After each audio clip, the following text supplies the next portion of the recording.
this exciting event that SS has put together. We are very happy to invite to have participants, discussants from Europe, from down under, in Sydney, Europe and Germany, and from Jakarta. But we have a multi-background in terms of profession and countries represented: Swiss, German, Mexican, Indonesian, and represented teacher representing somebody from down under. So I'm very excited on this healthy discourse, which is like a focus group discussion on so many mind-boggling things that's happening. Yes, I'm Felias, I'm co-founder of ESAS, forgot to say that, but I'm handing this over to Sofia, who's ESAS Mexico. The floor is yours, Sofia. Hello, everyone. It's very nice to see you all, your faces, and hear your voices very soon.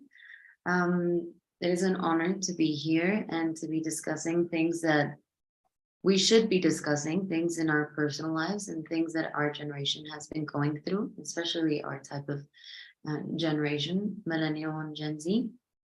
And it's just, you know, our perspective and reality through our eyes and through our experiences and things that matter, you know. ESAS is basically an NGO that provides a platform for intercultural and interdisciplinary exchange.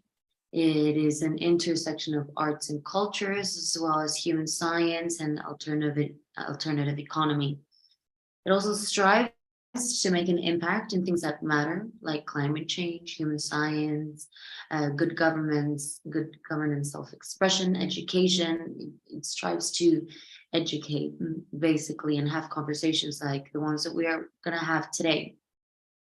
Now, we're gathered here today as a group of people to have a conversation where nothing is off bounds and everything can be spoken about, from personal experiences to opinions in politics and religion and stereotypes and just everything that there is to discuss.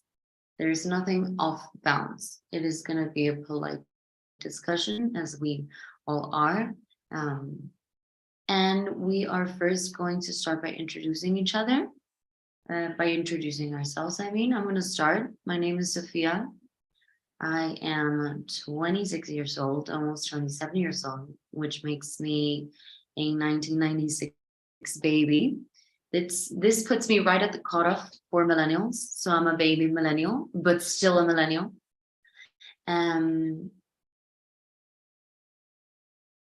Sorry. Then I was born in South Korea.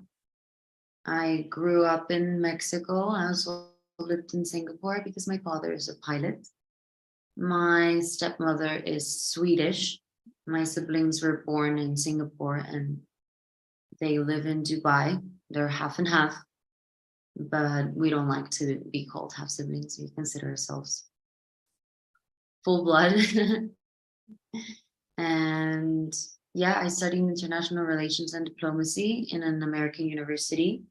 2 years in Madrid, and 1 year in Madrid and 3 years in Heidelberg, Germany. This is where I met Alex. And yeah, so we're also here to discuss everything. I mean, a world of communication through this right here. Before, it used to be just letters and pigeons, but now it's just we can actually see each other faces and even have a relationship long distance. Hi, Alex. So how about I just give a brief conclusion? I'm very passionate with history and politics, and I like to have uncomfortable discussions, as some people call it. For me, it's just important information that should be shared and should be talked about, and everybody should have a voice and should talk about anything that they wish. and I play the guitar. I love animals. My cat is here somewhere. You maybe hear her later on when she tries to crawl onto my lap. And yeah, I hope to have a future in diplomacy, and we will see where life takes me. Alrighty. Does anybody else want to go? How about Rafaela? You can introduce yourself. How about that? Hi, thank you so much, Sofia, for the introduction and also for hosting us. Um, or yeah, leading the discussion, in other words. So yeah, I'm Rafaela. I am currently in Jakarta. So I've been living here for the past 5 months, um, like because I'm doing an internship here at the Swiss Embassy. But yeah, so I would say I consider myself a Swiss. So I was born in 97. So now I'm 25 years old in Portugal. So actually on a little island called Madeira. Um, but my family moved to Switzerland, to the German part of Switzerland, when I was around 1 year old. So yeah, I would say all my childhood and the most connection I have to a country is to Lucerne, which is a city in the middle of Switzerland. But yeah, my mom, she's half Brazilian, half Swiss. My dad, he's half French, half Swiss. So yeah, at home we speak actually French, with my grandparents Portuguese. So we've always been quite a mix. Um, so so yeah, then I think the first time I lived abroad for a longer time was when I was 16. So I did an exchange year with my high school in Australia. Um, then came back, did my law degree in Switzerland, and also did a like interim year in between my bachelor's and master's in Brazil, in São Paulo, where I did where I got first to spend lots of time with my family from the Brazilian side, but also got to know the culture a bit better. Then came back to Switzerland again. Um, did some traveling, and currently am here till next June. So so yeah, that's a bit of my CV, I would say. Um, but yeah, I would say what I think is most important for me is to meet people, new cultures. I really love traveling, but also I really enjoy doing lots of sports, and yeah, I'm really excited for this discussion, also to see just different opinions and yeah from so many parts of the world. So yeah, thank you very much for having me. Thank you so much for being here. It's going to be really interesting because I think we're people that have lived a little bit of here and a little bit of everywhere, and we respect culture, so we have learned a lot. Alex, would you like to introduce yourself, please? Yeah, sure. Hi guys, I'm Alex. I'm from Germany. I'm born and raised in Germany. My parents are both German, so I'm a bit on the less international side when it comes to that compared to my previous speakers. My family moved to Spain 10 years ago for my parents to spend their retirement in a bit warmer environment compared to the German one. And spent 2 years there myself. Went to a German school in southern Spain. Eventually moved back to Germany to study business and information technology. And since then, 2015, I've been basically spending half of my time here in Germany and the other half in Spain, like moving back and forth. And obviously technology is one of my passions, always has been, and especially in the last years, technology has been super interesting and exciting, fast changing field. So I'm trying to follow that. And apart from that, I'm basically interested in everything that's going on in the world. Sophia has a very different background and very different interests, so we like to talk about that. Some discussions here and there. which I really enjoy. And yeah, also very excited being here. It's a first for me, like participating in a group discussion. So I'm excited to see where this is going. And yeah, thanks for having me. Thank you so much for speaking. Yeah, we have some interesting discussions, huh? A lot of my ideas came from our conversation that we had. It was like a 2.5 Really? hour conversation. Yeah, that happens. Yeah. All right, Keenan. Our last generation participant, then we will go to our disruptor, Tisha, sorry. One of my best friends is Sure. Keenan. Hi, everyone. Yeah, good evening or morning or like afternoon, depending on where you're joining us from. Yeah, first of all, I think I'd like to thank everyone at ESAS for setting up this discourse. It's my pleasure to join all of you here today. My name is Keenan. I'm 25 years old, which makes me fall into the Gen Z category. I'm from Jakarta. I've lived here for 22 years, and I did my studies on mechanical engineering. I've always wanted to experience living abroad, and I was fortunate enough to have like the chance to further my studies for my master's. So I did my master's on like sustainable energy system.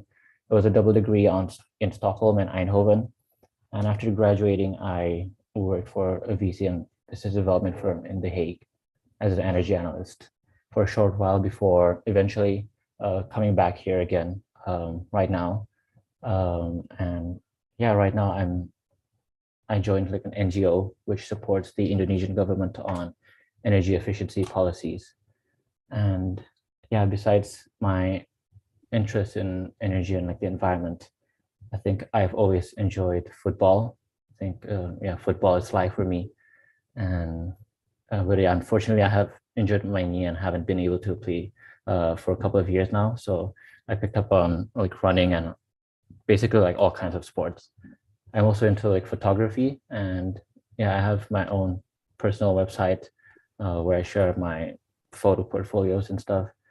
And I also enjoy pretty much any outdoor activities. So yeah, I think that briefly sums up about who I am. And yeah, I'm also looking forward to the discussions today and hoping that it will be a productive one. So thank you for having me. Thank you so much for being here. It's going to be really interesting to hear a little bit more about the perspective on climate change that you have. So that's definitely going to be interesting. I also worked in an NGO and as an internship, Kemitraan Partnership International in Jakarta, and I went to Papua to try and assess a very small village in the Arafak Mountains, and I kind of saw some of the environmental stuff as well. So that was very interesting. Thank you. All right, Tisha. Hello. Hi. Hi, I am Tisha Kellerman. I am Indonesian, born, slightly bred. As a child, I moved around quite a fair bit. So I grew up in Canada, in Thailand, and Indonesia, which is where this accent comes from. When people hear it, they're like, "Are you sure you're Indonesian?" I'm like, "Yes." Card carrying, passport carrying Indonesian. I currently reside in Sydney for the past 23 years. I moved out here for work in the year 2000. So I love that everybody seems to be a third culture kid in one way or another, either by living in another culture as a young person, or even as an adult venturing off and living in different places, because I think it gives you such a unique perspective of the world when you experience another culture very young in your life. I am a sales leader for an HR tech company here in Sydney. Have been a sales leader for over more years than I care to say. Technology has been a more recent passion for me. I love how technology exists, but I only love it if it helps people. I don't like technology for the sake of technology. It needs to help people in order and to be useful for humankind and for good as if it was for bad. I love the aspect, the concept of this discussion, because I work with many millennials and Gen Zers. I have, as in gave birth to a Gen Zer. My son's 20 years old. So, you know, it's a unique perspective. But other than my professional side, my passions and work are around sales leadership through change, which if you're working in any tech company at the moment, it's going through massive changes as the economy is going through what we like to call a correction, and many people and products and businesses are going through disruption and change. So managing people through change is something that I'm super passionate about. But the other thing that's part of my personality that I always take with me, I always believe about turning up as your whole self to work, is I'm a performer. I perform in musical theater, in community and independent theater in Sydney. I've done over 25 productions. I started very late in life. And by the way, I turned half a century in April, which makes me a card-carrying Gen X. So, and I love the fact that I am the disruptor of this. I think it's ironic, but it's great.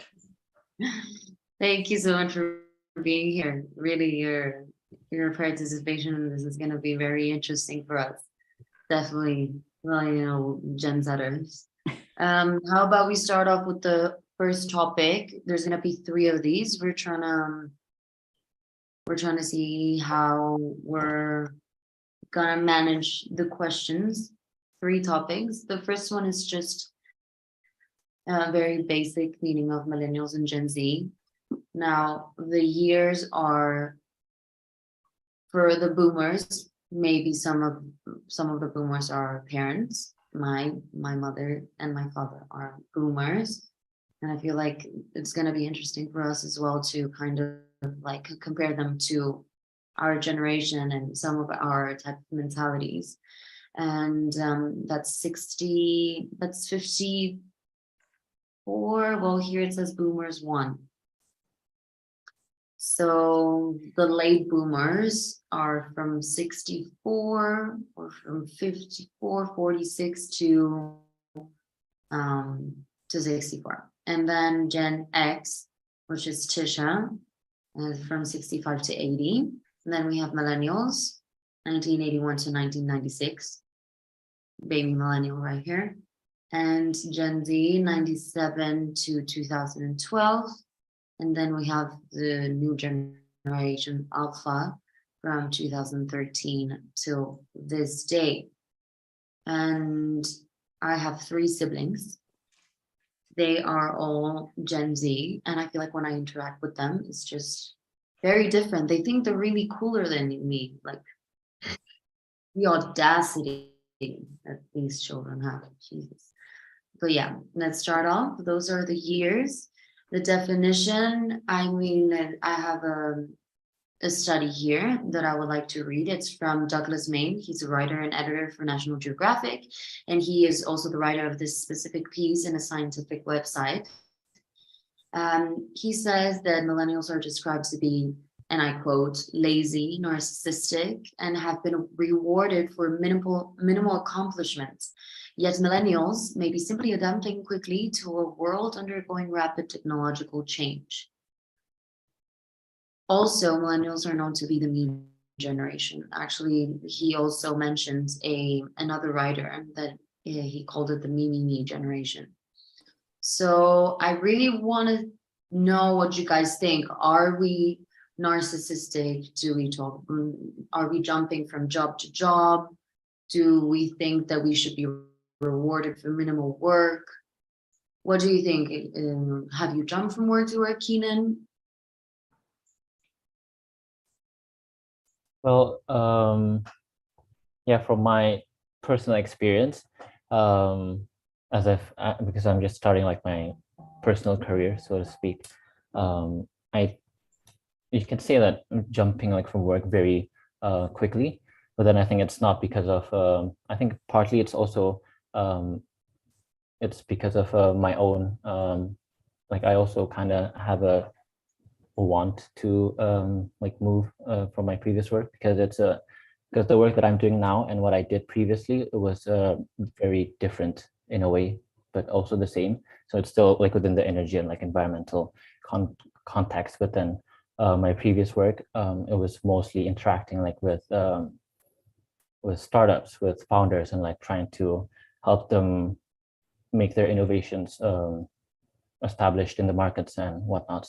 Well, whereas for now, like I'm dealing more with the government side of things and more on the policies, and try to help a nation to reach their net zero emission plans and targets. But for my case, it was more of a situational thing that I had to go through.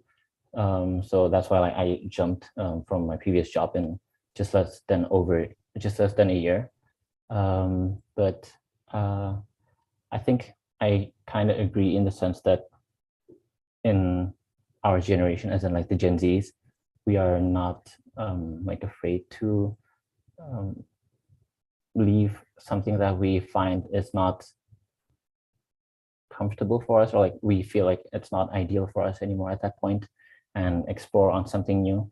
I think it's also because that we are still pretty young. I mean, like we're still in our 20s, mid 20s, and just starting to explore like the career down the line for the rest of our lives. So maybe some of us are still like figuring out where if this is actually where we want to focus our entire lives, basically, like ahead. So yeah, I think So you have tried to kind of just continue on into within the subject that you like. You haven't been like moving around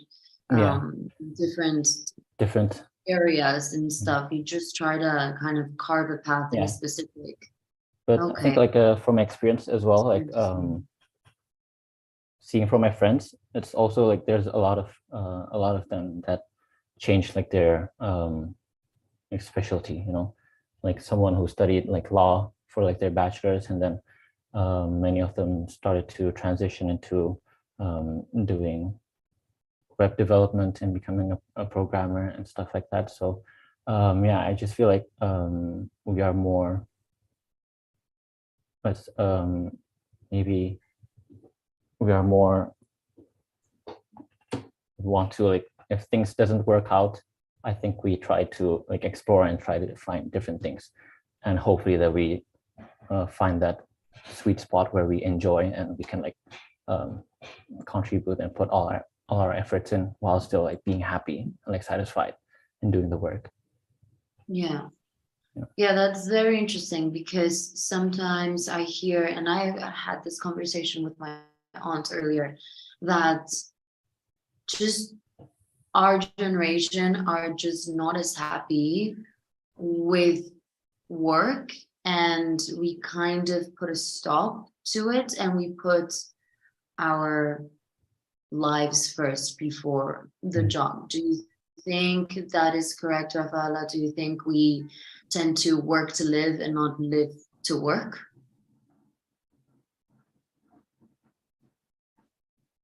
Can you hear me? Yes. Yeah.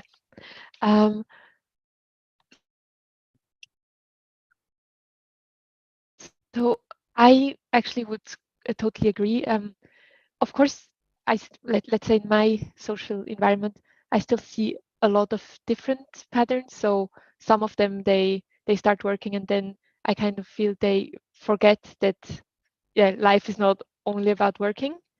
But it's I feel the more and more years pass, the more I hear that, or I get conversations that, let's say 80% instead of 100% of working hours would be great, or that they want more holidays. Like, for example, there's also a trend which is the concept of working 90%.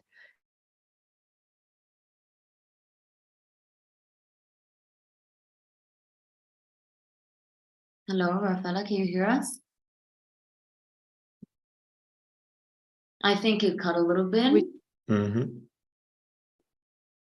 Rafaela, can you hear us? I think we have an unstable internet connection, but Which actually means I don't know if it's all over the world, I think double of holidays. So I feel like, am I still connected? Oh, sorry. Just cut for a little bit. So, Yeah, but now, so yeah, now you're back. yeah, yeah, I'm sorry. So yeah, I feel people are valuing much more their own, I don't know, big interests, and of course, work.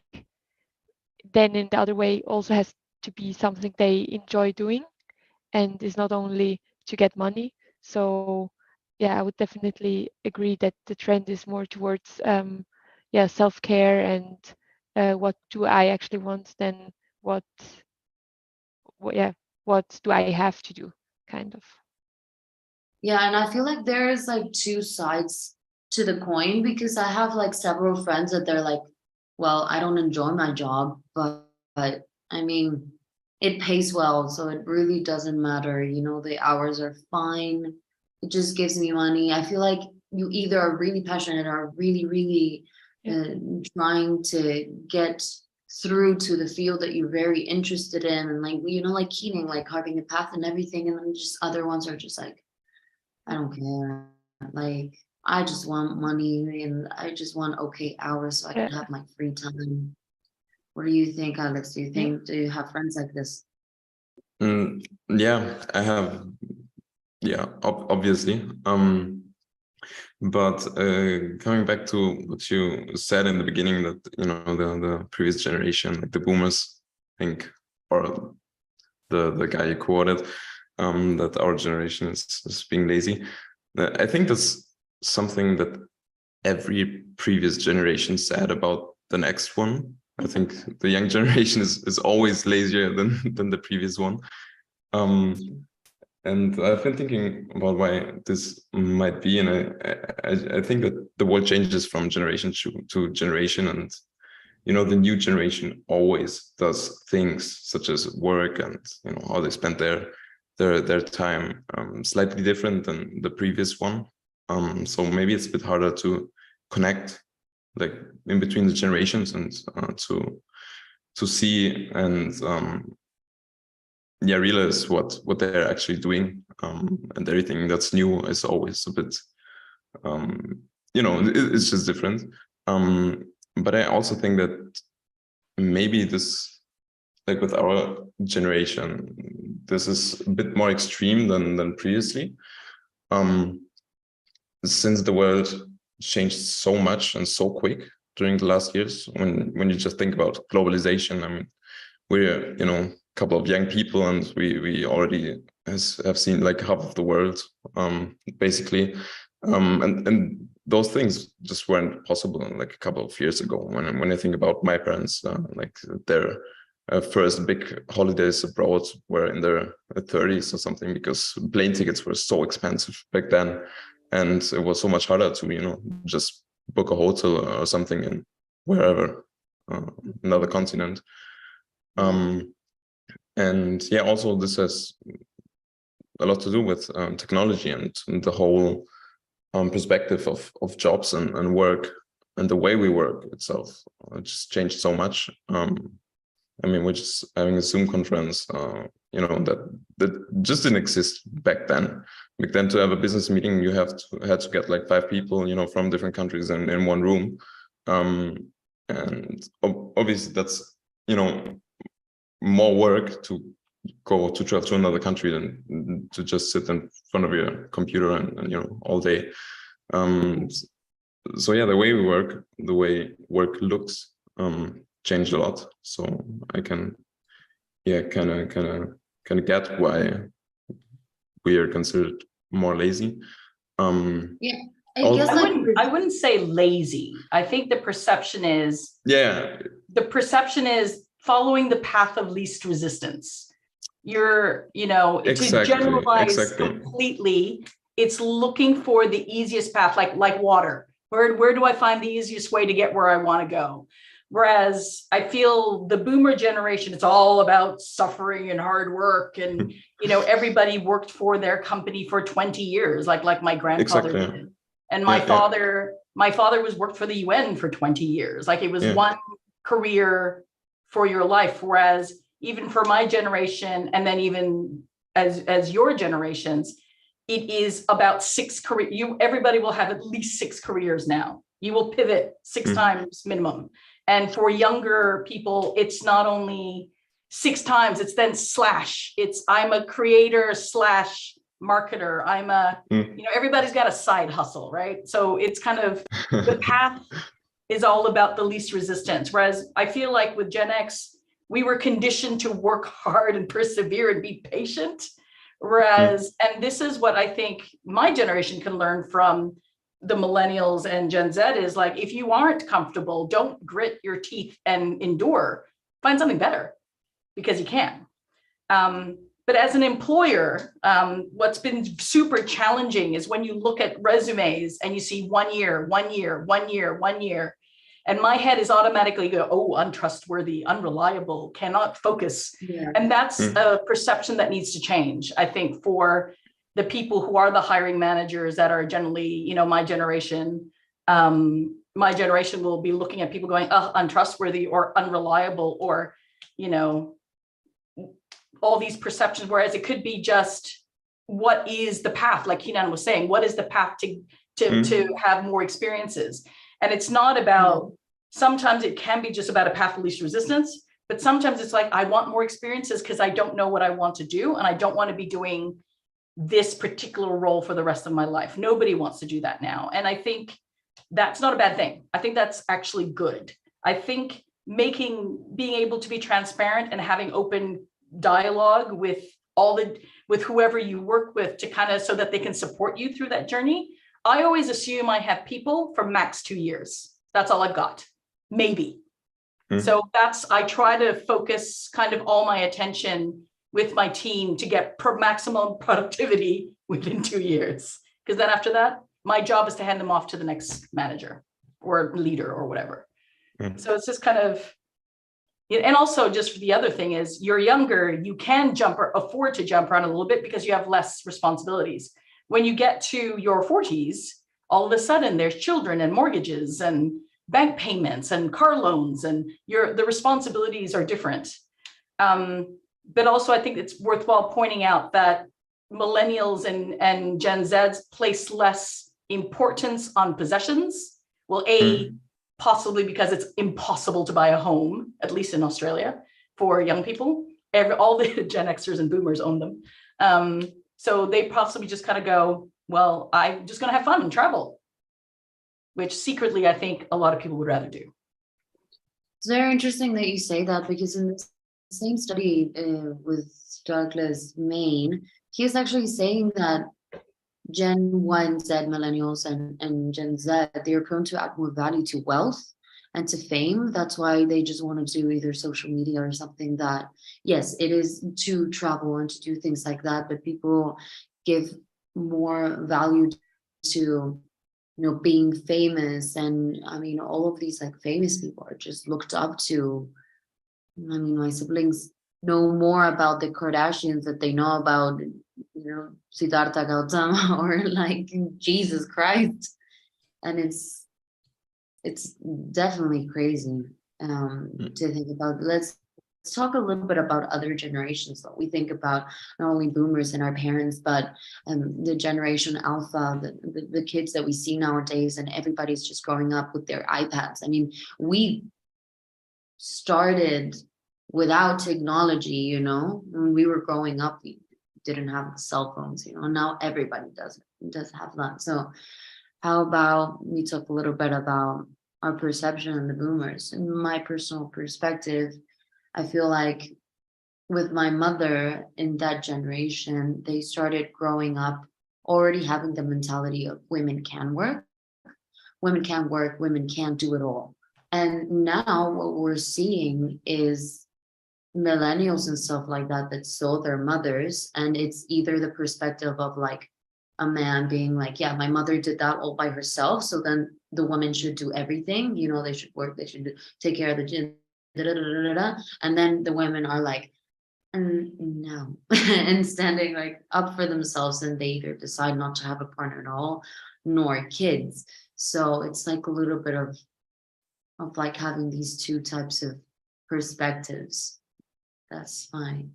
I think I think definitely what happens there is there's been an unrealistic expectation of you can have it all. Like, I am definitely a believer of a female having it all. I believe it. You can do it. You can totally do it. But what they don't talk about is the sacrifice. It's a trade-off. Something needs to give. For me, it's a pristine home. That's never going to happen. And cooking. I've let that slide because I can't. I literally can't do it all. We choose to outsource those things. But I think it's the realization that, you know, the power woman, the being able to do anything was perpetuated by my generation. Like, you know, it's definitely those movies that I watched and attributed to, and I admired those icons. But it is the realization, and I think that you can't. It is possible to an extent, but either you need to have a super supportive network or help in order to be able to do everything. Yeah. Right. And it's definitely, I think, but you don't like, I feel like completely then saying, I'm not going to do anything. I feel like you're potentially making judgments on something that might be great for you down the track or not. Like, it's still, I mean, I respect everybody's choice to do whatever they want. You want to be single? That's great. You want to have kids? That's great. You don't want to have kids? That's great. You want to work all the time? That's great. You want to stay at home? That's fine too. Like, we should be able to be supportive, but I think there's a lot of judgment placed on people very easily on whatever their choices are, particularly, you know, like you were talking about being famous and being on social media. I am rather, you know, don't get me wrong, I'm on social media, but I'm really amazed that when you go out to anywhere, cameras are everywhere. And I'm like, dude, everything's in 3D. Just look at it. Why do you have to document everything? As a person who documents your food, like, I really shouldn't talk, but you know, there's like, sometimes you just need to be present, watch the fireworks. You don't have to film it and put it on Instagram. I'm interested. What is this? I don't understand. You know, And we're what's going the to come back fascination? we're going to come back to the topic of privacy when we touch on the third topic, which is going to be effects of the pandemic. But right now, I really want to go on to the next topic, which has to do with what we have been talking about, which is our generation growing intrinsically with technology.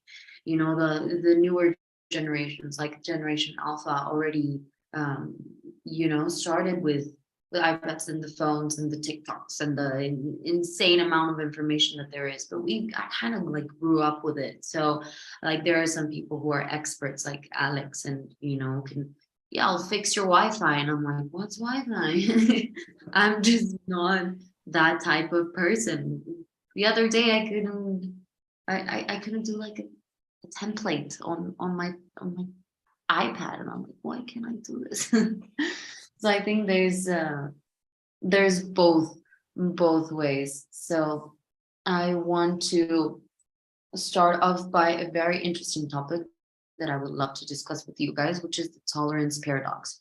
We're going into more of the social media and politics, gender type of discussion, which is, so according to the philosopher Karl Popper, he describes this type of paradox, this kind of like impossibility of tolerance, which is the counterintuitive idea that in order to maintain a tolerant society must be intolerant of intolerance.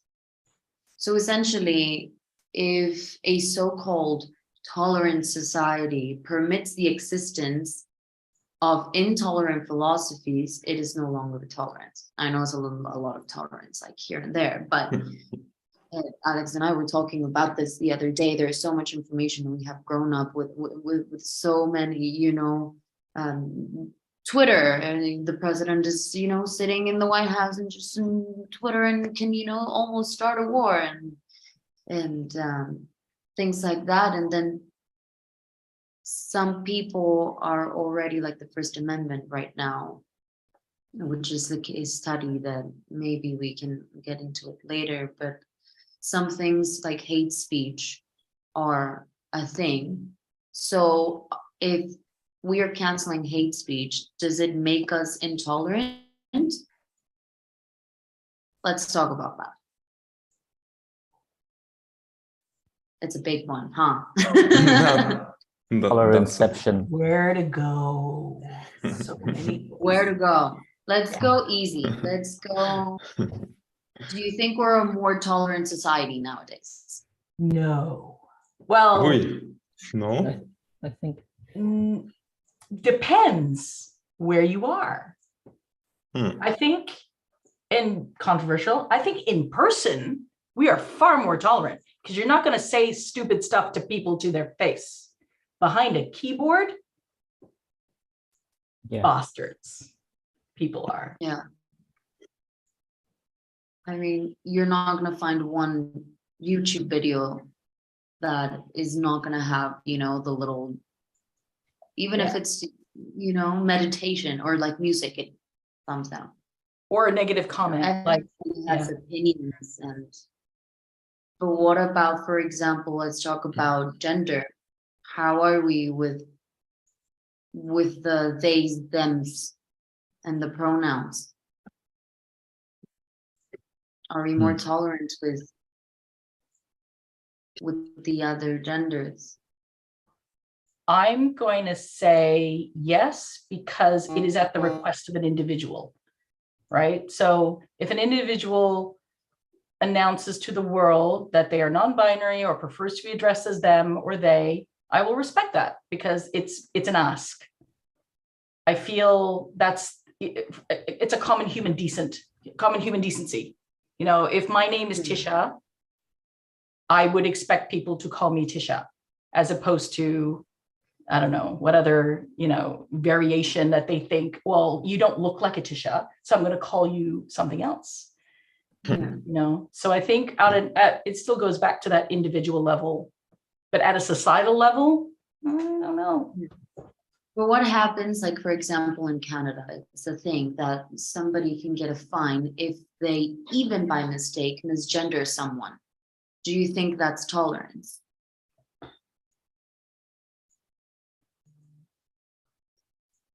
In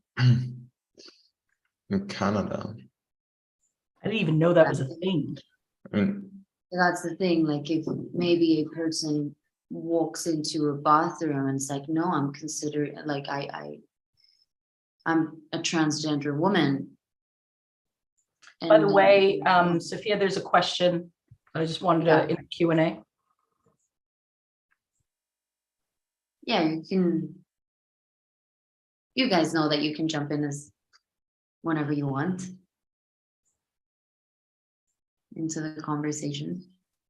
So yeah, I think from my personal opinion on like this toleranceception and like hate speech and whatnot, I think it's for sure it's like very tricky, you know, because from our individual standpoint, I think like what Tisha said, like for us, I think it would be like very obvious, like the line where it stops to tolerate like other people based on like your personal values and like moral beliefs. But then at the same time, I also like understand that it's not very useful or helpful at all, because like thinking that way, because every day if you go onto like social media, like Twitter or like the like Instagram comments and whatnot, so you just like wonder like how anyone can like possibly like think or like say or like behave like a certain way. Yeah, it's just amazing, you know, like how the internet will like never fail to surprise you on a daily basis. But so yeah, I'm like just confused myself, because when I say there's a clear line, like it is a clear line for me, but then some other people's line are just amazing sometimes, you know. So I guess I get that it's not like very useful. But yeah, so this toleranceception thing is for sure like a tricky one. Yes, it's a paradox, meaning it has no right answer. You know, I just wanted to ask if now do we live in a more tolerant society than like 20 years ago? Then if there's less racism, if there's I feel like I think xenophobia or go. Who's that? I don't know if we live in a more tolerant society. probably in some parts. I would definitely say that we probably live in a more extreme society. I think there's very strong opinions on basically both sides of all topics. There's out there very strong opinions. I don't know if you guys have been following like TV discussions about the recent political changes or whatever. And I feel like every time I'm watching discussions or I'm having discussions with friends or family, a lot of them basically result in fighting since the opinions are so strong nowadays. I feel like there's very few like middle ground. And I don't know if the discussion culture or the opinions were that strong like a couple of years ago or a couple of generations ago, generally speaking. And I also think that the world is very insecure at the moment. Like people are very insecure. I mean, we're talking about changing jobs every other year, or living here, living there. Trying to get confirmation on social media, being judging against others and their opinions. And I think all of that comes from a certain insecurity that everybody has in themselves. And I'm explaining this to myself because of the fact that the world changed so much, or has been changing so much in the last years. And basically nobody really knows, or nobody's really 100% sure that what they're doing is the right thing. Everybody's just trying to do the right things and making the right decisions. But I feel like nobody really knows, because the things that were true a couple of years ago are in question like nowadays. And I feel like this raises a lot of insecurity, and people try to confirm that they do the right things by whatever, posting social media, getting the confirmation there, or being very judging towards other people and their opinions to make themselves feel better. So I think we try to be tolerant. We try to be a very tolerant society, and I think it works in a lot of cases. But I think it kind of backfired in a lot of other cases, because the forced approach to be tolerant kind of raised very strong different opinions, and kind of try to kind of regulate tolerance, such as in your example with Canada, where what you just said about fining using the wrong pronouns or whatever. And I don't know if this is the right approach, because again, this will also lead to extreme oppositions and opinions. I mean, So I feel like conversations are hard to have without having a discussion nowadays. It's just very extremes, and people are really passionate about their sides that some people are just not willing to listen. Yes, Keenan. Yeah, sorry. I think like my last opinion on this. I think in general, like generally speaking, I feel like we as a society are now more tolerant. I feel like because I think especially like us Gen Zs, like ever since we were younger, we were born or like grew up in a world with no boundaries, basically. So we get to experience people from outside of our bubbles early on in life, and I think that naturally makes us become more tolerant of differences.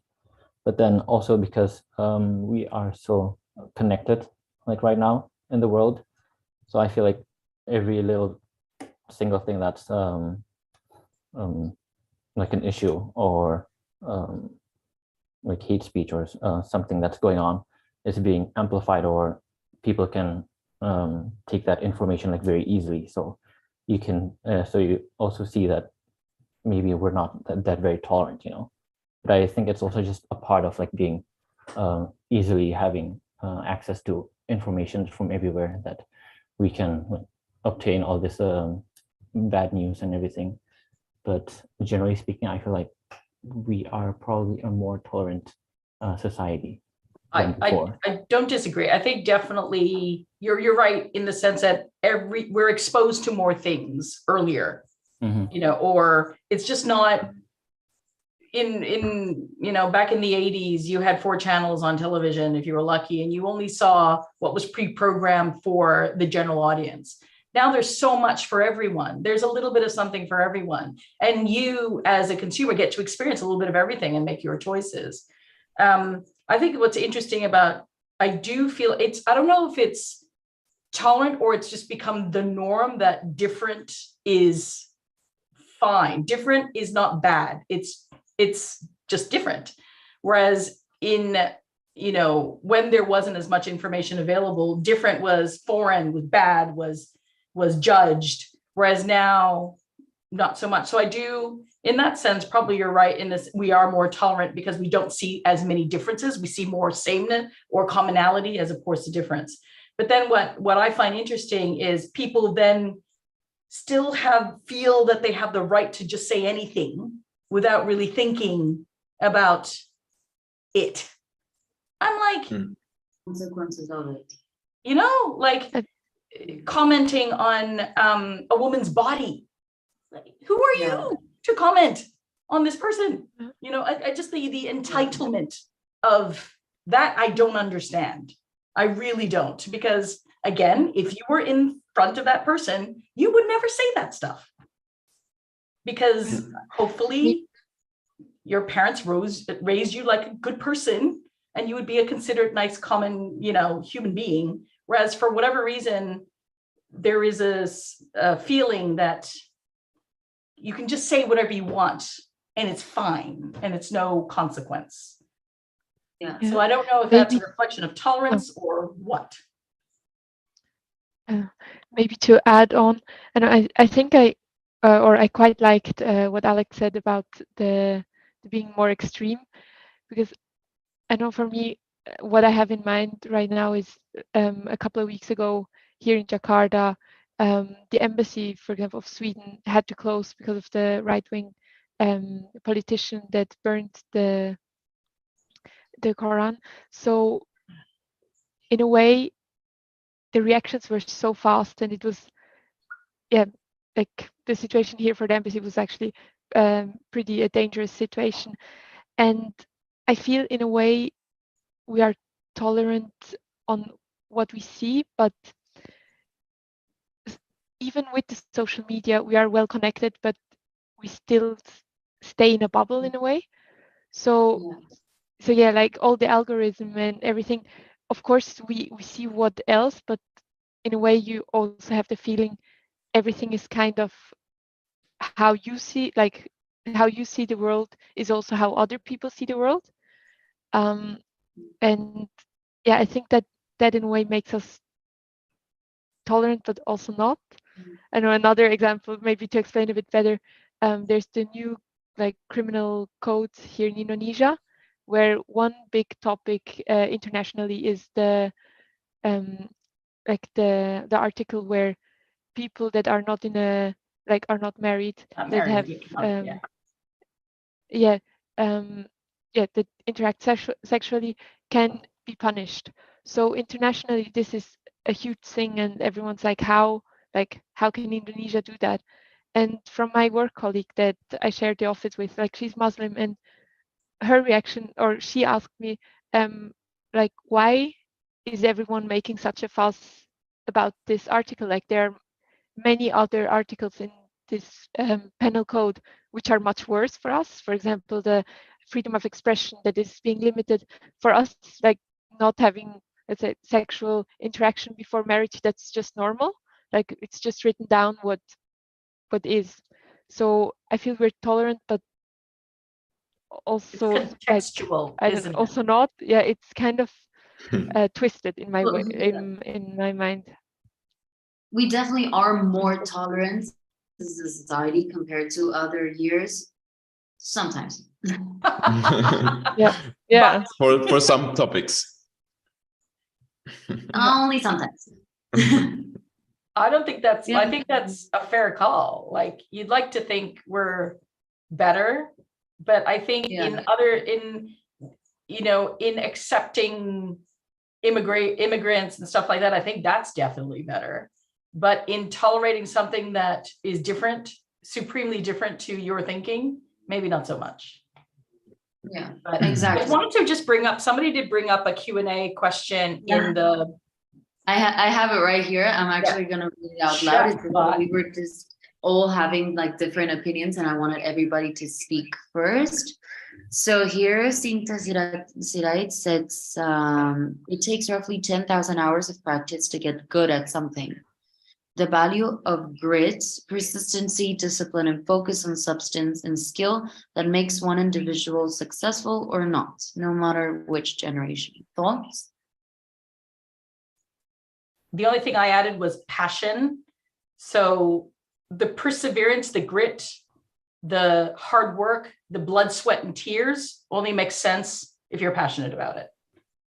I feel like then you will do everything. You will do the 10,000 hours. I'm 50 years old. I go to a singing lesson every 2 weeks. That is my, but that's my passion, and that is my blood, sweat, and tears that I need to do to be a master at being able to sing solos with confidence on stage in front of 500 people. And I think that is definitely the value of success, no matter what generation you are. Yeah, definitely. I would say passion helps, definitely. But I think the most important part is discipline. Because there's a lot of cases where people are very good at something, but actually hate doing it. So I would say passion helps. Then you actually like enough what you do for 10,000 hours. Yeah. But I think the most important part is discipline. I think I worked out how many years that was. Hang on a second, I can't remember. Yeah. Sorry, can I? Sorry, go ahead, Alex. You can continue first. No, I just wanted to add that I definitely agree on that. But I feel like nowadays, if you don't have the passion, or if you're still looking for your passion, then it's quite hard to sit down and spend 10,000 hours on something. So yeah, I don't know. Maybe the previous generation had generally more discipline or something. Since generally speaking, their options were, considering the world back then were a lot more limited, so they had fewer options to choose from, and maybe it was easier for them to find out what they spent their 10,000 hours with than it is nowadays. Maybe that's the thing. Oh, go ahead. Yeah, thank you, Alex. I mean, like, it's true, and I totally agree on like the 10,000 hours to really master like something. But I think our generations, or like the newer generation that are like starting to work, I think we have like a different mindset on like what success is. I think we're more of like a jack of all trades and a master of none. I think we figured out that to be successful, we don't have to be like a master on a particular thing, especially when I think like most of us are also like experiencing difficulty in trying to find actually what we are passionate about in life, like early on, like in a way. So yeah, I feel like in our generations, the mindset is we're not like crazy about a corporate career ambitions our entire lives, but I think ideally we would like to like do work that's like meaningful to us and have a sense of like contribution to like society or environment, and we mostly just want to have fun and like travel. So that's why I think most of us like our approach to career or like work is not I don't to think it's necessarily be just like a related. master of like one particular thing. I don't think it's just related to work though, right? Yeah. Like I feel like you play football, right? Yeah. And you love it. Would you spend, 4 years perfecting a dribble. No, Like, no, and I I'm agree. sure, right? That's what David Beckham, that's the only footballer I know is David Beckham, right? So I'm sure, I don't do sport, I'm sure he would have spent hours upon hours and upon hours perfecting Yeah. his bicycle kick. Is that, At least you got the David Beckham. I got the lingo right. But so I think it's not like, I wouldn't necessarily spend 10,000 hours being an excellent sales leader, but mind you, I do spend some time getting better at it. There is some hours, but the one thing I want to be masterful at is probably going to be something that is a hobby, or something that is more about fulfilling me as a human. Hence, for me, it's performing and singing, right? Yeah. And I'm sure for Alex, it's something else, for Rafael, it's something else, for Sophia, it's something else, that they want to be. I want to be really bloody good at writing, or at the saxophone, or building computers, or whatever, right? That's kind of the thinking. I don't think it's just work. Yeah, totally agree. That's sad otherwise. Yeah. I think it's just like, for a lot of people, it's work is something that you do to then enjoy the money that you get from it. Especially with inflation right now, things are really hard. Like, everything is money, everything. I mean, here in Mexico, it went up like 4 times. Milk is 4 times more expensive. And jobs pay the same. So, but that's just how it works. So it just kind of, So do you live to work or work to live, right? yeah. Like you were saying earlier. And I think for Yeah, many, exactly.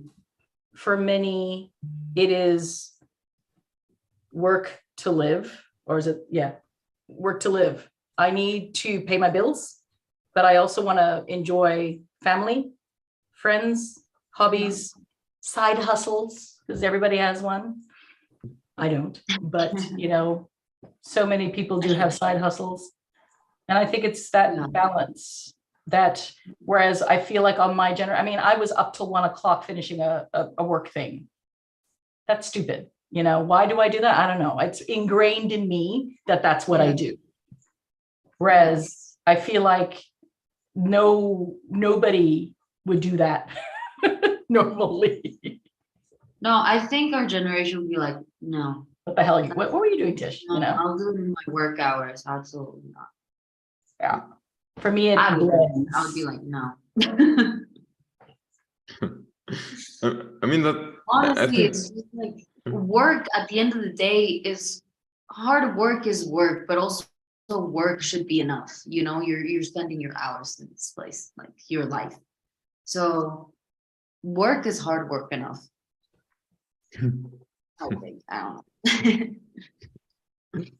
Yeah, but I feel like also with that topic, like the boundaries are like a bit blurry. I mean, it depends on what you work, and coming back to the topic of passion, if you are lucky and found yourself working in a field that you're also passionate for, and you actually enjoy your work. I mean, work can be a big part of your identity and your life as well. I mean, there's not only I gotta go to work so I can pay my bills. I mean, some people are lucky enough to actually enjoy what they're working. And I feel like, I mean, it's a topic of the discussion, taking huge topics and generalize them, which obviously doesn't always work like this. And we're talking about the biggest topics that our society and our generations are moving at the moment. So obviously tough to put this in 1 hour and 1.5, so we have to generalize a lot to be able to draw conclusions. But yeah, there's always 2 sides of the coin, I guess, of the medal. I think it's medal in English, right? 2 sides of the medal, right? Yeah, I think so. Ian, you had something to say. You had your hand up. Oh yeah, I think I just wanted to add, I think in the context of like going back into like work, where I feel like we, as a younger generation, we don't feel like we have to like master our work, especially now, like in like recent technology developments and like innovations. There's this thing that's called like Chat GPT, like this very, very powerful and like smart AI chatbot. You can basically ask the chatbot like anything, and it will give you an answer that is based on like the context that you're giving it with, and like in a very just a very, very smart way. So I think in that sense, I think like right now we don't really need to master like a certain topic to a certain level, but I think like just being good enough and like processing all the information that we have, like taking actions on like those information is already enough. Because for example, like with Chat GPT, you can like ask the AI, for example, what are like the differences between the standards of regulation between like the Asian countries. So to give like information for me to work on. I mean, I can do that like searching it up online on Google, like individually, and then compiling all that information for myself. But then like ChatGPT already gives you that information like immediately. So in a sense, in that way, like you don't like nowadays, like we don't really have to like master, like spend 10,000 hours on like on a certain topic to be like really good at your work. So yeah, I feel like it's an interesting thing that we have right now. Also kind of scary. Yeah. Rafaela, you had your I hand can, up?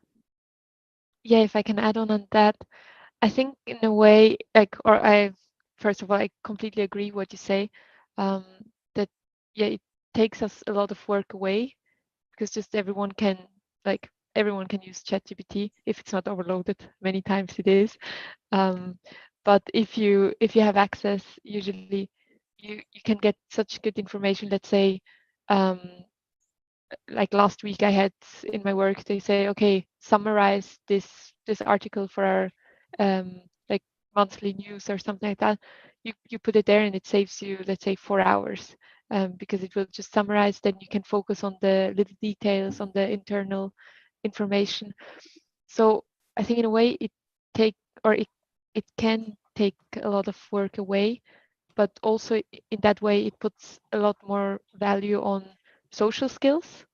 Like, okay, is the person socially like capable? Is, I know, because you spend so much time at work. If you have someone that, let's say, 5 years ago, that is really good at something, and someone that is not, but the person that is really good at it is socially incapable, let's say, you might still think, okay, but we need this information, like we need his quality of work. But if ChatGPT can take a lot of that work away, the social capable person gains a lot more value, let's say. So that's my point of view. So I think, yeah, it will help us, and also change the values, or not change, but strengthen some values, and yeah, let's say it that Yeah. way. And yeah, it's really interesting what you're mentioning. And I want to grab one of those topics so we can actually transition to our last topic of the night, which is the pandemic, something every generation went through, if they're still here with us. And that is, I mean, anxiety and the effects that, and social anxiety especially, it's the aftermath of COVID. It's not just people got sick or people passed away, unfortunately. It's also caused effects indirectly, like lethal blood clots, and also includes lethal blood clots from the vaccine, kidney impairment, diabetes, possible dementia, complications during coronavirus infection, also mental health wise, personality wise, a lot of people, there was an uproar in suicides and drug overdoses and pregnancies also. But let's talk a little bit, like, what was your experience? What have you experienced also, like trying to get a job? Because I know for me it's been hard. I mean, because of the depression after, you know, being stuck at home every single day, I got really sick and nobody knew what I had, and my face was disfigured. Alex knows that. He was there. He took care of me. And so, and then I had to come back to Mexico, and then I just stayed here for a little bit because I couldn't find a job. I was in Dubai, I couldn't find a job, even though I have a degree in international relations and diplomacy. Couldn't find a job there, couldn't really find a job anywhere. So I just ended up here in Mexico for the meantime. So I know COVID really has affected me personally and in my family as well. My grandfather just, his brain, you know, it just sped up the dementia by a lot very quickly. He has moments where he's lucid, and then he has moments that he's just gone. That's just after COVID. So yeah, what are some of your experiences?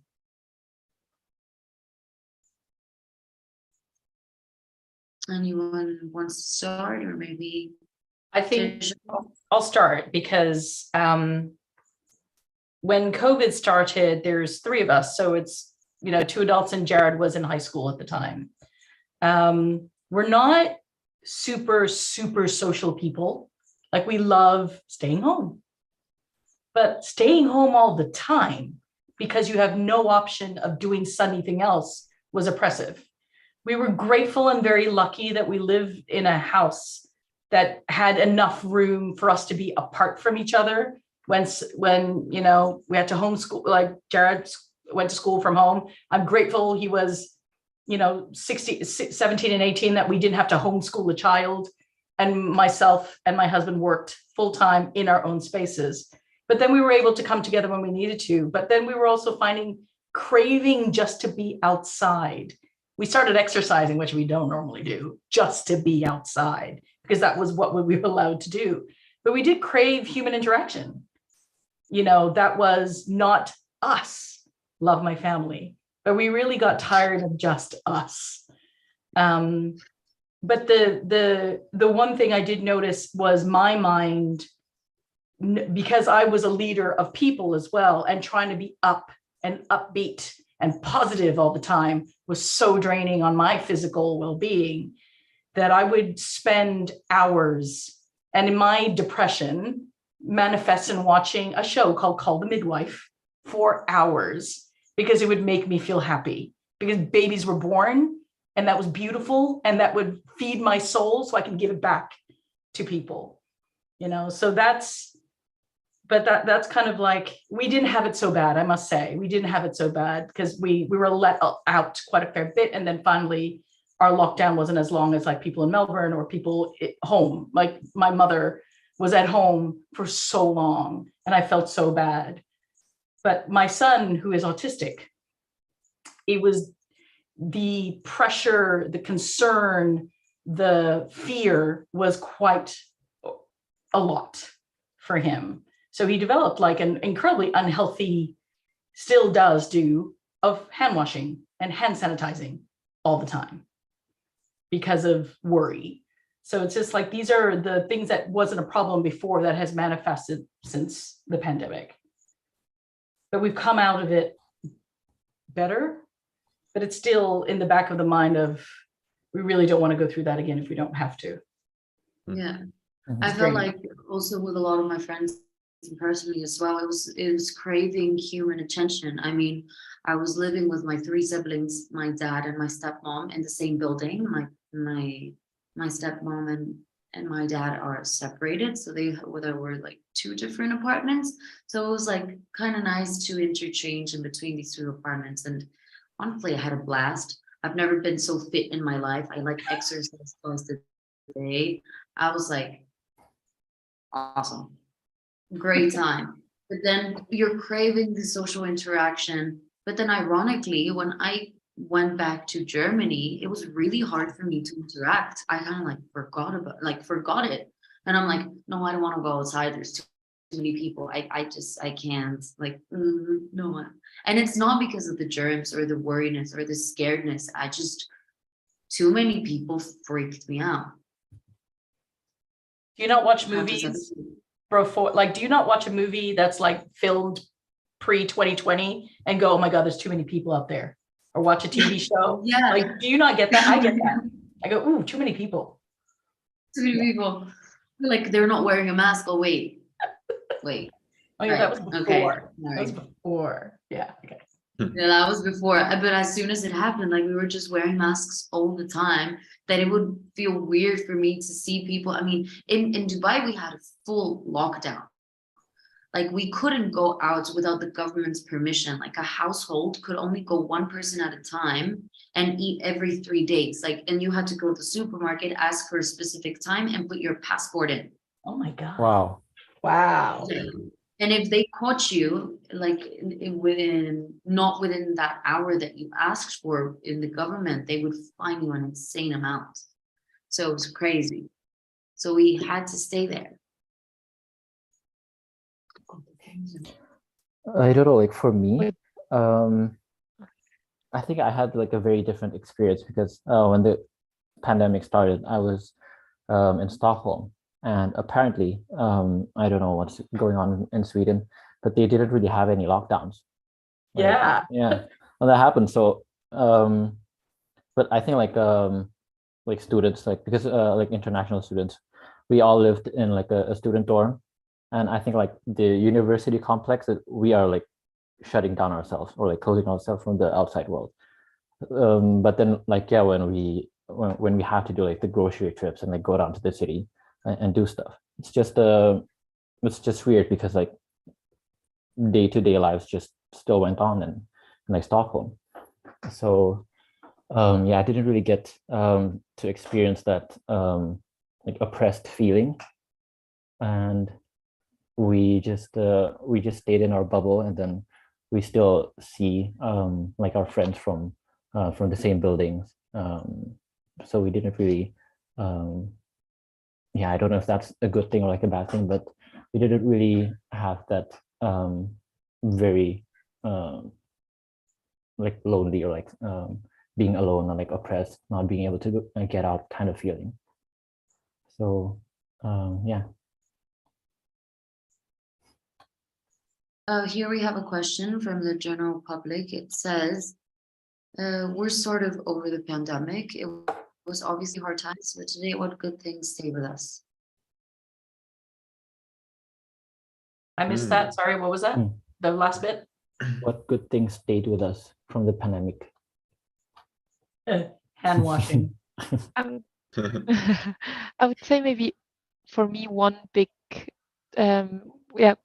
topic which stayed is kind of that we saw what is not replaceable by, let's say, by non-humans, like that we need social interaction, that, let's say, for example, home office got a thing, but what can be done in home office, what cannot be done, all the events, just that we realize that we are really social humans. I think for me that's the big takeaway, I would say. But also, I think some species that were in danger of extinction actually started reproducing more, which has to do with the climate change and the Could see the sky in Delhi for the first time in years, or something crazy like that. Exactly. I mean, In China, like in places where it was hyper pollution, all of a sudden there's a documentary, I think, I said on Netflix maybe, that showed kind of the impact of the pandemic on the environment. It was beautiful to see animals, blue skies, clean water for the first time in many years. I forget what it's called. It's great. I watched it. Life affirming. The only good thing that came from the pandemic.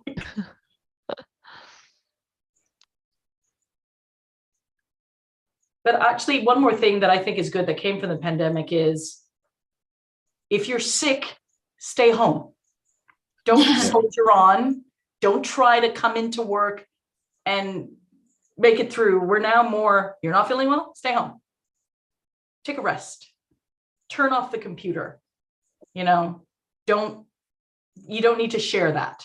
Stay home. And I think in Australia, there's an ad campaign by a cold and flu tablet, which I will not name. And the theme song was Soldier On. That is well and truly dead now, post-pandemic. We don't want you to soldier on. We want you to rest and get better. Yeah, it's true. So what do you guys think about hybrid working? Hybrid Hybrid going working. to the office, staying home. I don't. You want to start, Rafaela? Sorry, no, you can Um, men's first. No. Okay. So yeah, I have a lot of friends that work in tech or for tech companies. So working from home, always has been a thing in those industries, or definitely more than in other industries. I feel like a lot of industries introduced, or a lot of companies introduced the hybrid work model due to COVID, when they before didn't even consider it. I think COVID showed those companies that people can also work from home and be productive while not being in the office. So I think that COVID had a good impact, on the perspective of those companies, the more traditional conservative companies. But I also have a lot of friends who obviously have been stuck at home, and their only option was working from home. And even after COVID, so some companies changed for a full work from home model. And I also saw those effects. Those people went crazy just working from home all day. There's just having Zoom calls all day. Never go out to see customers or clients. Everything was from their home. So that's also not ideal. So I personally, and the people I've talked to, are big fans of the hybrid model, since it's more flexible. When you have stuff to do at home, you can just stay at home, work from there, being available for whatever your kids, or if you have like an appointment, while still being productive. But you can also go to the office if you'd like to meet your coworkers, meet customers, just go out of the house. So I think the hybrid model is the best way to go for office workers, since it's basically the best of both, worlds, so to say. Yeah, definitely. Oh, go ahead. Please.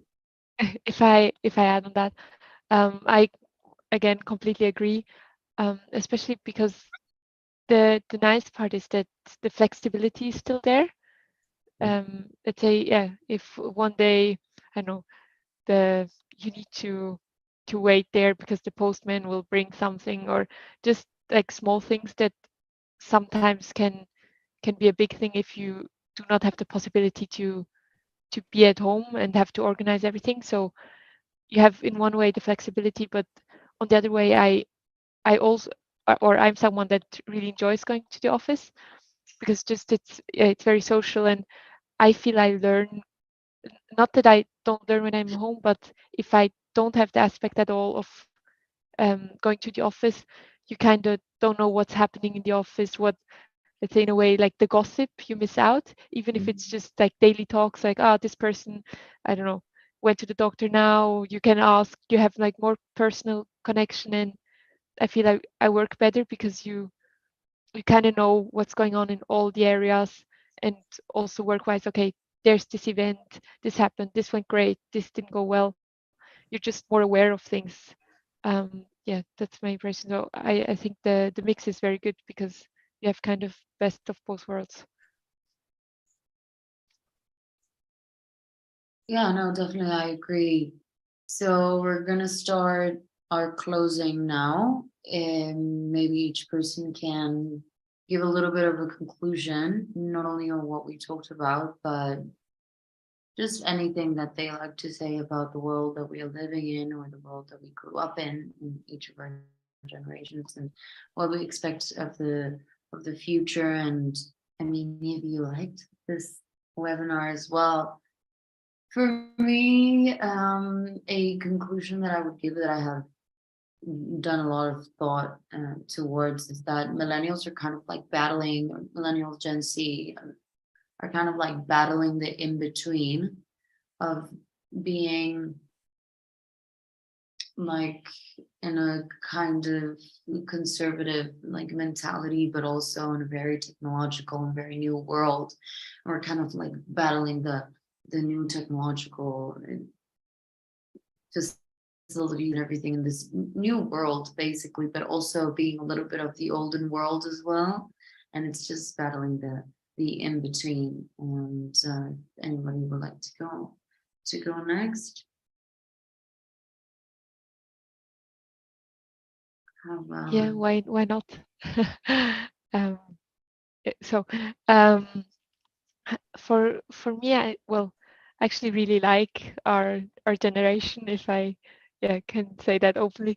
And I feel we have so many possibilities nowadays. Let's say we talked about ChatGPT, but about all like mental health. Like there's so much help out there. There's so much just knowledge out there. So I think we are a generation that knows or can know how to benefit from all the knowledge, and just making the best out of it, like combination of discipline but also health, like mental health, relationships, environment, like all big topics that there's so much out there, and just we can do it, I would say. So I think that would be my I don't know, big takeaway of our yeah, generation. no, it's true, definitely. It's a lot of possibilities, and I feel like if in only 20 years there has been so much advances, we have no idea what's gonna come next, but I'm sure we'll adapt. We're adapters, both of our gens. I mean, also boomers. At the end of the day, they've been living in two different worlds, you know. So, Keenan, what do you have to offer? Yeah, I think my takeaway is, sorry, I was like a bit distracted because I thought I was like being locked out of the office.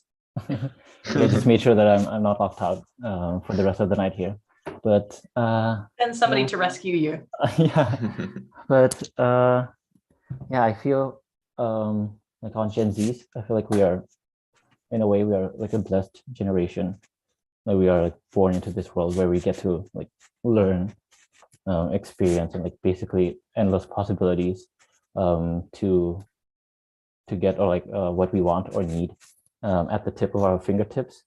But then that also comes with a very difficult and like significant challenge as well, because it's so easy like to get lost. Like it's so easy like, getting distracted and being affected by everything like externally.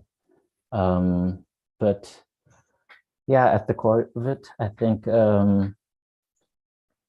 I believe that, and just rest assured, like for the other older generations, that like we, like Gen Zs, we're like a good bunch of people who's just trying to like navigate and trying to achieve the lives that we want for ourselves, while making the most fun out of it, like along the way, you know.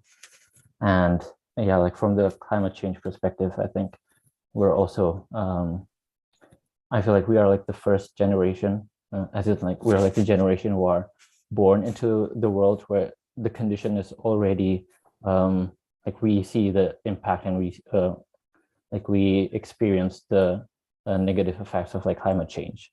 Like we are born into this, and we are at the same time we are also like the last generation that is like able to do something about it before it is too late. So I think that's like my main takeaway from all this. And like knock on wood, on like climate change. I hope like not everything is too late. So yeah.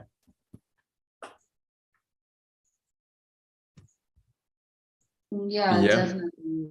We're at the brink of no turning back, right? And I think we saw it with the pandemic and us staying home, how literally species started coming out of extinction, and people seeing the sky. It's real the effects that we have on the environment. It's not a hoax, or it's not, a myth. It's real, and it's clear, and it's evident with our own eyes. We can totally see it. So if we don't take charge now, and people think that, oh, it doesn't matter what you do, it's the companies, you still have to care about it. If no one cares, no one is gonna do anything. So no one cares, no one is gonna stand up to the companies. If no one cares, everybody has to care at least a little bit. So, and if not a lot, hopefully a lot.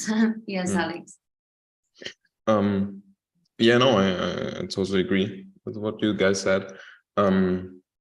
When comparing the generations, yeah, I also think that, our generation or the following generation, we basically have endless options and possibilities to do and become whatever we want.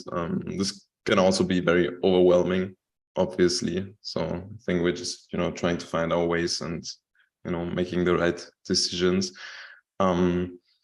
But I also feel like our generation, I mean, generally speaking, the generations before us, like the boomers, for example, they get a lot of criticism when it comes to, the use of technology, or, the adaptation of the, fast pacing and fast changing world.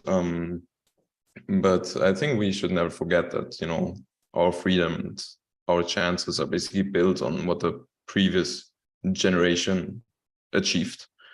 They've also fought big battles. I mean, literally, when talking about Europe, there was 2 world wars happening. They had their problems, and obviously they didn't have time or energy or to talk about pronouns or gender identity or even climate change, since they had their actual battles, but they fought them. So we basically have the very comfortable position to have general education available, to inform ourselves for free on the internet about basically everything that's out there. And that obviously leads us to being, more critical, maybe more tolerant, because we see more, that made the world grow together. So yeah, I think we should also be grateful for that. Thank the previous generations for what they achieved, so we can sit here and talk about, our problems. And yeah, I also really liked this session. I have to say, I thought it's very interesting to hear all of your perspectives. Yeah, maybe we can make like a regular thing out of that. I mean, we had very big topics to discuss, so it was obviously tough to stick to one topic. Big topics as well. We did a lot of jumping around. With the topics. Yeah. But yeah, I definitely like the concept. So yeah, thanks for the invitation. For the feedback and your closing. Tisha, would you like to say something before we say goodbye?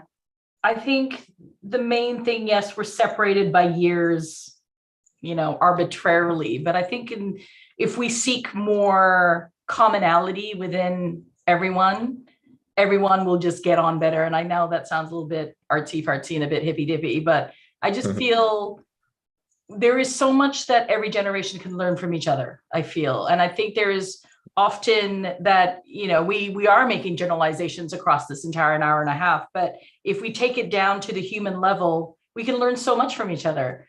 Boomers can learn so much from millennials on how to, my son is basically tech support for his grandparents, and I think that's great. He has no patience in order to show how to turn off comments on YouTube, but they know instinctively how to do things. Whereas there can be so much just more intergenerational openness and communication. And if we can always just remember our similarities as opposed to just our differences, I think communication, everything will just be so much better and easier, taking that back down to the humane level. I also enjoy, we're all from everywhere. Like I know ridiculous o'clock for you, Sophia, and it's night here for me, but we're all on the same wavelength in the sense that we're all worried about the same things. I live in Australia. We're either on fire or underwater. Like climate change is a real problem. And I'm finding myself I had a call with my financial planner about my superannuation options. And I went, ethical choices, please, because I want to be able to sleep at night, knowing that I'm not setting fire to the planet in my money choices. But I think, the main thing is let's look at commonalities. Let's explore how we can help each other and understand from each other and work together. We're stuck with each other. It's only one planet, guys. Exactly. Absolutely. Well, thank you, everybody. We definitely have still some things to discuss, but that would be for the future. It was great having you all here, and maybe next time around 4 a.m. for me. Maybe it'll be After 4 a.m. for me. Restaurant. Booked at 450 people today, guys. Thank you so much for everything. It was really, really interesting, and hope we can do this again. And thank you, Asas, for giving me this moderator contextualizer position. It was an honor to meet you all and have this type of conversation where it's a discussion where everybody can, bring any type of opinions, and nobody's gonna feel judged, and every single opinion is gonna be brought out here and listened to and listened to, not just heard, but listened. So thank you again, everybody, so much. And Falia, Miss Ibu Falia Salim is gonna say a couple of words before we leave. And again, thank you. Okay.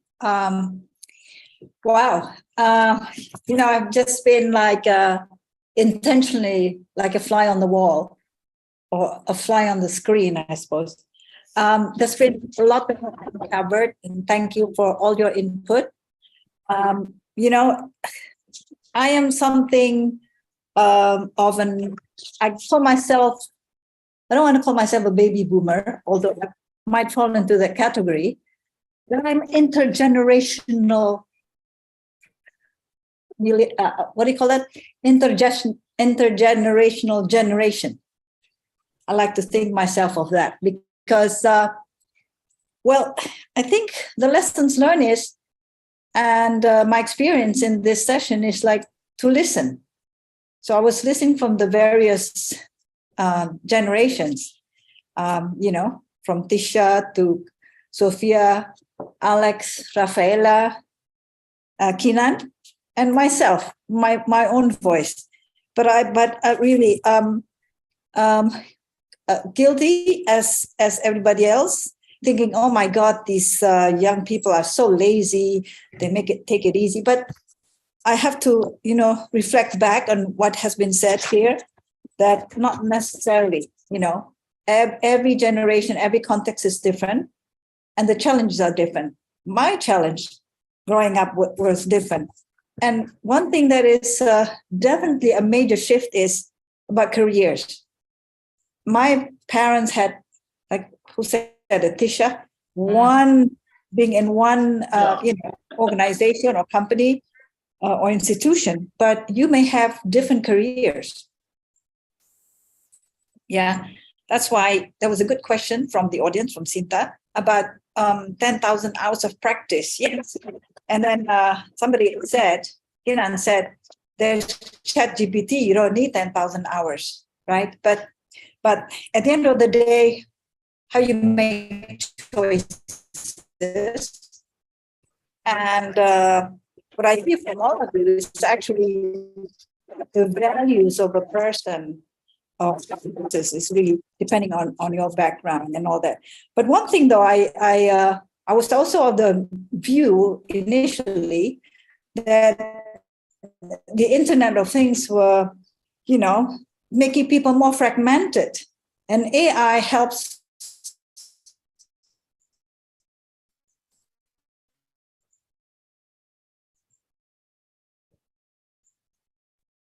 It seems Making it worse.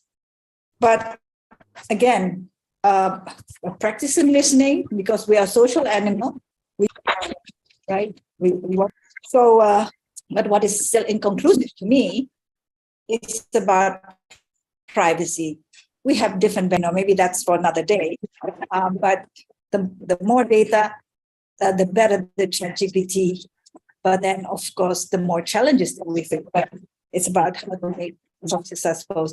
Well, ultimately, it's values, it's the ability to listen, and this is proof that there's cross-boundary, multi-background, and I like that what you said, Tish.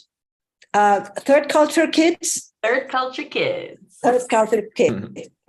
But maybe for another day we'll talk about how about a good portion of society that is off-grid, that is not connected. How do we, interact? How do we service? How can we make this understanding about tolerance, for example, from the grid and the off-grid? So thank you for those. I made so many notes today. I'm very grateful. Thank you, Sophia, for facilitating, and Tisha for disruption. And of course, all your input were fabulous, providing us a lot of insight. Thank you again. Thank you so much. Thank you for having us. Yay. Thank you Hey. for participants who stayed on with us. I hope you enjoyed the session, and we'll see. We'll hope to see you again soon. Cool. Yes, Okay. absolutely. Bye-bye. Do we have Thank you, guys. obviously this is recorded and it's the pictures out here. Can you open the screens? Kiki?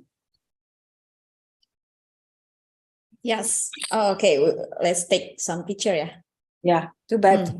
Many people have left, but maybe we can still capture a few faces, if you will. The other thing I wanted to say, though, the hangover from the pandemic is you wave goodbye after meetings. I do it all the time. Like even in person meetings, I wave goodbye. I'm like, thanks, bye. Okay. Thank you again. Okay, cool. Thank you. Bye, Thank guys. you. Bye. Thank you very much, guys. Good night, Have a good good morning, day good or afternoon. good night. Bye-bye. Bye-bye. Bye-bye.